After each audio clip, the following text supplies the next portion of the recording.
Political space में वापस स्वागत है। आज की इस गहरी चर्चा में हम तकनीक, कूटनीति और वैश्विक शक्ति संतुलन के एक ऐसे दिलचस्प मोड़ पे खड़े हैं जो शायद आने वाले कई दशकों का भविष्य तय करेगा। बिल्कुल।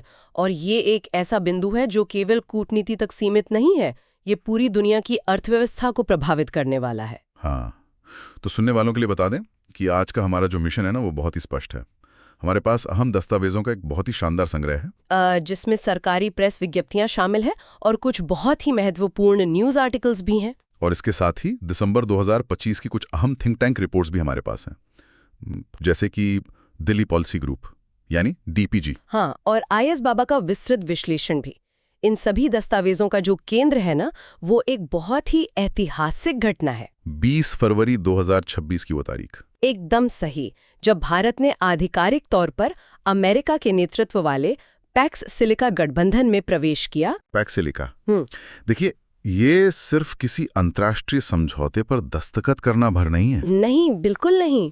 अगर हम इन थिंक टैंक रिपोर्ट्स के निष्कर्षों को एक साथ रखकर देखें तो मैं कहूंगी कि ये इस सदी के सबसे बड़े भू राजनीतिक बदलावों में से एक है। ये केवल इस बारे में नहीं है कि कौन सा देश कौन सी तकनीक का इस्तेमाल कर रहा है, बल्कि ये इस बात का निर्धारण है कि भविष्य में आपूर्ति श्रृंखलाओं पर यानी सप्लाई चेन्स पर किसका नियंत्रण होगा और वैश्विक अर्थव्यवस्था के नए नियम कौन लिखेगा। तो आइए सबसे पहले इस बुनियादी बात को सुलझाते हैं कि आखिर ये पैक्स सिलिका है क्या, और इसके साथ ही सिलिकॉन स्टैक का वास्तव में क्या मतलब होता है। बिल्कुल, स्थिति का सही अंदाजा लगाने के लिए हमें थोड़ा पीछे जाना होगा।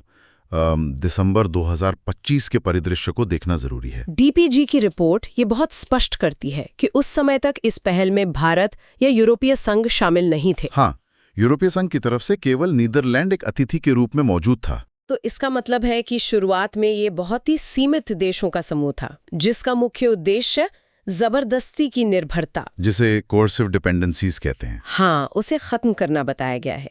और ये जबरदस्ती की निर्भरता वाला हिस्सा कूटनीतिक दृष्टिकोण से बहुत अहम है। मतलब जब कोई देश अपनी महत्वपूर्ण तकनीक या बुनियादी ढांचे के लिए किसी एक बाहरी शक्ति पर पूरी तरह से निर्भर हो जाता है। सही कहा। और फिर वो बाहरी शक्ति उस निर्भरता का इस्तेमाल कूटनीतिक या आर्थिक दबाव बनाने के लिए कर सकती है। तो पैक्स सिलिका के निर्माण इसी दबाव से बचने के लिए एक भरोसेमंद औद्योगिक आधार तैयार करने की दिशा में उठाया गया कदम है, ताकि समान विचारधारा वाले लोकतांत्रिक देश एक दूसरे के साथ मिलकर एक सुरक्षित तंत्र बनाएं। और यहीं पर ना सिलिकॉन स्टैक की अवधारणा सामने आती है। अक्सर जब लोग सिलिकॉन शब्द सुनते हैं तो धारणा यही बनती है कि बात सिर्फ सॉफ्टवेयर या कोडिंग की हो रही है, या सिर्फ मोबाइल ऐप्स की।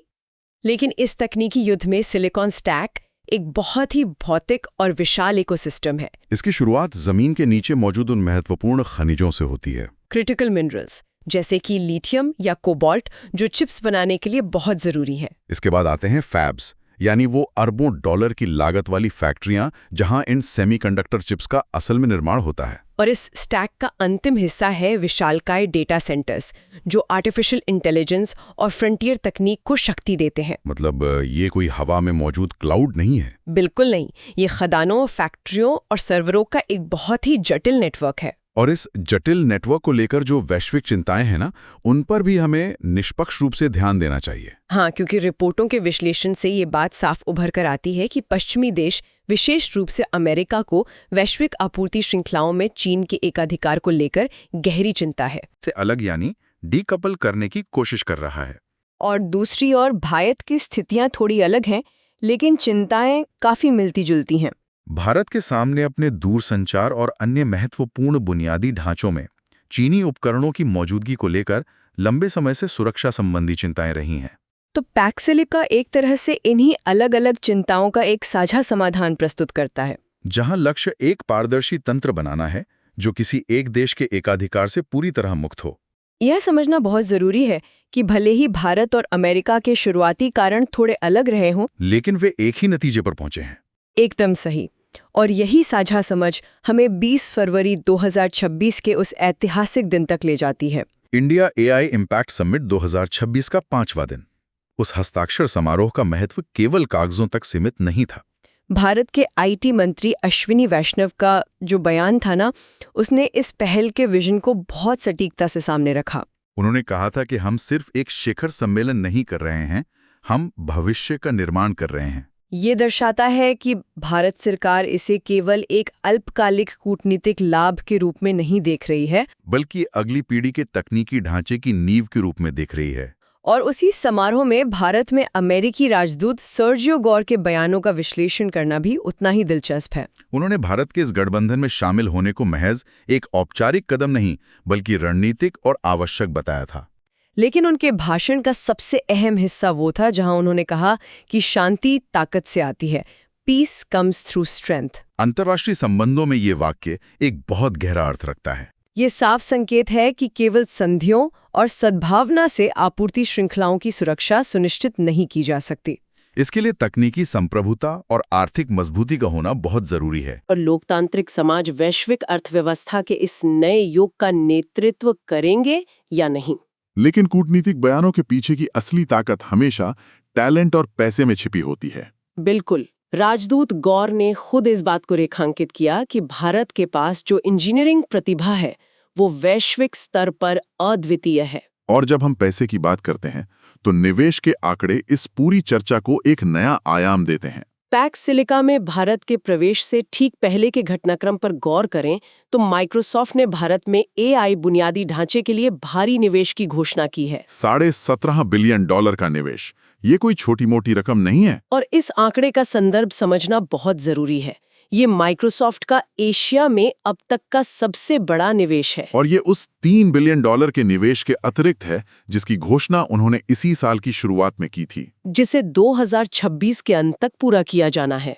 इस निवेश का सीधा असर ये होगा कि भारत में जो वैश्विक स्तर के AI कंप्यूटिंग पावर की कमी महसूस की जा रही थी वो दूर होगी। स्थानीय स्टार्टअप्स और डेवलपर्स को अब अपने AI मॉडल्स को ट्रेन करने के लिए भारी कीमत चुकाकर विदेशी सर्वरों पर निर्भर नहीं रहना पड़ेगा। ये निवेश स्थानीय स्तर पर एक पूरा इकोसिस्टम तैयार करेगा जो पैक्स सिलिका के उद्देश्यों के बिल्कुल अनुरूप है। इस निवेश और पैक्स सिलिका के ढांचे को और मजबूती देने के लिए भारत और अमेरिका के बीच एक और अहम दस्तावेज सामने आया है। AI अवसर साझेदारी, यानी AI अपॉर्चुनिटी पार्टनरशिप। ये पैक्स सिलिका डिक्लेरेशन का ही एक द्विपक्षीय हिस्सा है। ये दस्तावेज इसलिए भी खास है क्योंकि ये प्रधानमंत्री मोदी और राष्ट्रपति ट्रंप के बीच दो प्रमुख पहलों को आगे बढ़ाता है, ट्रस्ट और कॉम्पैक्ट। अगर हम ट्रस्ट की बात करें, जिसका मतलब है transforming the relationship utilising strategic technologies, तो ये दोनों देशों के बीच रणनीतिक तकनीकों को साझा करने की राह बहुत आसान बनाता है। और वहीं दूसरी ओर कॉम्पैक्ट समझौता है, catalyzing opportunities for military partnership and accelerated commerce and technology। ये कोई सामान्य कूटनीतिक शब्दावली नहीं है। व्यवहारिक रूप से इसका मतलब ये है कि रक्षा क्षेत्र के स्टार्टअप्स और वाणिज्यिक अनुसंधानों के बीच जो पुरानी नौकरशाही की बाधाएं थीं, उन्हें खत्म किया जा रहा है। इसका सीधा असर ये होगा कि दोनों देशों की निजी कंपनियां और रक्षा शोधकर्ता एक दूसरे के साथ बहुत तेजी से काम कर सकेंगे। इस पूरी साझेदारी का जो सबसे दिलचस्प और सकारात्मक पहलू है वो है AI को देखने का नजरिया। ये एक बहुत ही विचारणीय बिंदु है, क्योंकि आमतौर पर जब भी सार्वजनिक मंचों पर AI की चर्चा होती है तो उसके साथ नौकरियों के जाने का डर भी जुड़ा होता है, या किसी डायस्टोपियन भविष्य का डर। लेकिन इस संयुक्त बयान में डर से लकवाग्रस्त होने की मानसिकता को पूरी तरह से खारिज किया गया है। इसमें AI को मानव समृद्धि यानी ह्यूमन प्रोस्पेरिटी के एक अभूतपूर्व अवसर के रूप में देखा गया है। दस्तावेजों में ये स्पष्ट रूप से कहा गया है कि स्वतंत्र दुनिया के सामने असली खतरा AI का विकास होना नहीं है, बल्कि उस तकनीकी विकास का नेतृत्व न कर पाना सबसे बड़ा खतरा है। और इस नेतृत्व को सुनिश्चित करने के लिए 3 बहुत ही ठोस रणनीतियों की रूपरेखा तैयार की गई है। पहली रणनीति है प्रो इनोवेशन रेगुलेशन। अगर इसे सरल शब्दों में समझें तो इसका अर्थ है एक ऐसा नियामकी ढांचा तैयार करना जो नवाचार को रोके नहीं। अक्सर देखा गया है कि भारी भरकम नियम स्टार्टअप्स को धीमा कर देते हैं, लेकिन ये नई रणनीति एक सैंडबॉक्स अप्रोच की वकालत करती है, जहां डेवलपर्स बिना किसी अनावश्यक लाल फीताशाही के अपने AI इकोसिस्टम का परीक्षण कर सकें।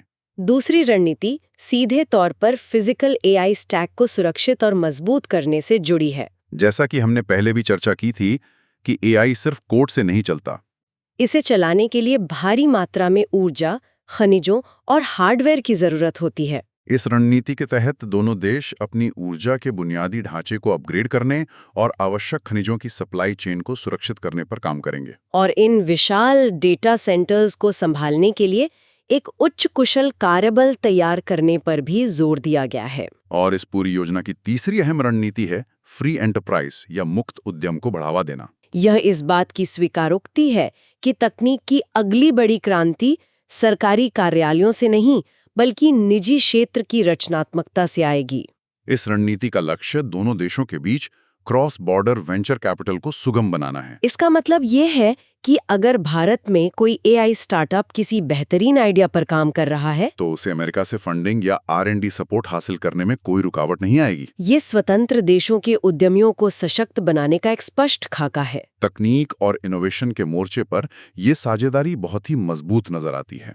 ऐसा प्रतीत हो सकता है कि भारत पूरी तरह से पश्चिमी गुट के तकनीकी ढांचे में समाहित हो गया है। लेकिन अंतर्राष्ट्रीय राजनीति के विश्लेषण में एक नियम हमेशा लागू होता है कि तस्वीर कभी भी एक तरफा नहीं होती। यहीं पर कड़ियां जोड़ना और भी ज्यादा दिलचस्प हो जाता है। एक तरफ भारत अमेरिका के साथ पैक्स सिलिका में जा रहा है और ठीक उसी समय भारत अपनी रणनीतिक स्वायत्तता को भी एक अलग स्तर पर प्रदर्शित कर रहा है। ये कूटनैतिक संतुलन इस पूरी चर्चा का सबसे जटिल और अहम हिस्सा है। दिसंबर 2025 की DPG रिपोर्ट इस संतुलन पर बहुत बारीकी से प्रकाश डालती है। जब पूरी दुनिया की नजरें इस बात पर थीं कि भारत पश्चिमी तकनीकी गठबंधनों के साथ कैसे जुड़ रहा है, ठीक उसी समय 4 और 5 दिसंबर 2025 को रूस के राष्ट्रपति व्लादिमीर पुतिन भारत की राजकीय यात्रा पर आए थे। ये 23वां भारत रूस वार्षिक शिखर सम्मेलन था, जो इस बात का प्रमाण है कि भारत अपनी विदेश नीति को किसी एक ध्रुव तक सीमित नहीं रख रहा है। ये एक बहुत ही शानदार विरोधाभास है,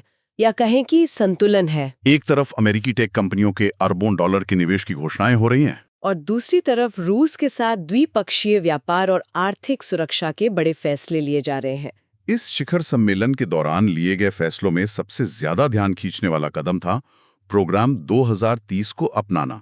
इस कार्यक्रम का मूल उद्देश्य आर्थिक सहयोग को गहराई देना है, जिसमें विशेष रूप से भारत से रूस को होने वाले फार्मास्यूटिकल्स और अन्य सामानों के निर्यात को बढ़ाने पर जोर दिया गया है। इसके अलावा जो बात इस रणनीतिक स्वायत्तता को और मजबूत करती है वो है कनेक्टिविटी पर दोनों देशों का बढ़ता फोकस। रिपोर्टों के अनुसार भारत और रूस अपनी लॉजिस्टिक क्षमता को बढ़ाने और बुनियादी ढांचे को आपस में जोड़ने पर बड़े पैमाने पर काम कर रहे हैं। इसमें 3 प्रमुख गलियारों का जिक्र है जो अंतर्राष्ट्रीय व्यापार के भविष्य के लिए बहुत महत्वपूर्ण है। पहला है international north south transport corridor, जिसे INSTC भी कहते हैं, जो माल ढुलाई के समय और लागत को काफी कम करने की क्षमता रखता है। इसके साथ ही Chennai Vladivostok eastern maritime corridor और उत्तरी समुद्री मार्ग को मजबूत करने पर भी काम हो रहा है, जिसे नॉर्दर्न सी रूट कहा जाता है। ये गलियारे सिर्फ व्यापारिक मार्ग नहीं है, ये ऊर्जा सुरक्षा और यूरेशियन क्षेत्र में रणनीतिक पहुंच बनाए रखने के लिए बेहद महत्वपूर्ण है। इन रास्तों के जरिए भारत रूस से अपनी ऊर्जा और कच्चे माल की आपूर्ति को अबाधित रख सकता है। अगर इन दोनों बड़े घटनाक्रमों का एक साथ विश्लेषण किया जाए तो एक बहुत ही स्पष्ट तस्वीर उभरती है। बहुध्रुवीय दुनिया में भारत केवल किसी गुट का हिस्सा बनकर नहीं रह रहा है। टेक्निक, AI और भविष्य के डिजिटल बुनियादी ढांचे के लिए भारत अमेरिका और लोकतांत्रिक गठबंधनों के साथ नियम बनाने की मेज पर बैठा है। वहीं दूसरी ओर अपनी पारंपरिक ऊर्जा सुरक्षा, कच्चे माल और यूरेशियन क्षेत्र में कनेक्टिविटी के लिए वो रूस के साथ अपनी साझेदारी को और मजबूत कर रहा है। ये एक साथ कई मोर्चों पर अपने राष्ट्रीय हितों को साधने का एक बेहतरीन उदाहरण है। अब इस पूरी गहरी चर्चा के निष्कर्ष की तरफ बढ़ते हैं। विभिन्न दस्तावेजों और रिपोर्टों के इस पूरे विश्लेषण का असल जिंदगी पर क्या प्रभाव पड़ने वाला है, ये समझना जरूरी है कि भू राजनीति केवल अंतर्राष्ट्रीय सम्मेलनों तक सीमित नहीं रहती है। आज जो नीतियां बन रही हैं वे ये तय करेंगी कि आने वाले समय में जो स्मार्टफोन या कंप्यूटर इस्तेमाल होंगे उनके अंदर की माइक्रोचिप किस देश में बनेगी। ये तय करेगा कि भारत का जो इंजीनियरिंग टैलेंट है उसे अपने देश में ही काम करने के लिए विश्व स्तरीय AI इंफ्रास्ट्रक्चर मिलेगा या नहीं। $17.5 बिलियन के निवेश और पैक सिलिका जैसे गठबंधनों का सीधा अर्थ ये है कि भविष्य की उच्च स्तरीय नौकरियां अब स्थानीय स्तर पर ज्यादा पैदा होंगी, चाहे वे AI डेवलपमेंट में हो, मशीन लर्निंग में हो या सर्वर इंफ्रास्ट्रक्चर मैनेजमेंट में हो। ये वैश्विक अर्थव्यवस्था की पूरी आपूर्ति श्रृंखला को फिर से लिखने की तैयारी है। अवधारणा पर सवाल उठना स्वाभाविक है। वो क्या? पिछले एक दशक से तकनीकी दुनिया में एक वाक्य बहुत दोहराया जाता रहा है कि डेटा ही नया तेल है। Data is the new oil. हाँ, ऐसा माना जाता था कि जिसके पास डेटा और सॉफ्टवेयर होगा वही भविष्य की दुनिया पर राज करेगा।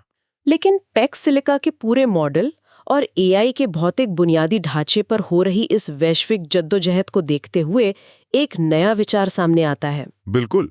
अगर आर्टिफिशियल इंटेलिजेंस का भविष्य केवल हवा में मौजूद क्लाउड या सॉफ्टवेयर में नहीं है, अगर वो पूरी तरह से महत्वपूर्ण खनिजों के खनन, विशाल ऊर्जा संयंत्रों की बिजली और सेमीकंडक्टर फैब्स के भौतिक हार्डवेयर पर निर्भर करता है, तो क्या भविष्य की असल महाशक्तियां वो नहीं होंगी जो सिर्फ कोड लिखना जानती हों, बल्कि वो होंगी जिनका जमीन के नीचे की खदानों और उन विशाल बिजली घरों पर नियंत्रण होगा जो इस एआई को जीवन देते हैं? यही मेरा सवाल है। और ये एक ऐसा विचार है जो पूरी तकनीकी क्रांति को देखने का नजरिया ही बदल सकता है।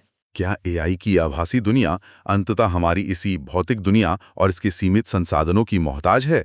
सुनने वालों के लिए ये यकीनन खुद से पूछने और सोचने का विषय है। एकदम। तो दस्तावेजों और वैश्विक कूटनीति के इस विश्लेषण को आज यहीं विराम देते हैं। यह एक ऐसा विषय है जो भविष्य की रूपरेखा तय करेगा और इस पर नजर बनाए रखना बेहद जरूरी है। इस गहरी चर्चा का हिस्सा बनने के लिए धन्यवाद। अगली बार एक नए विषय और नए विश्लेषण के साथ फिर जुड़ेंगे।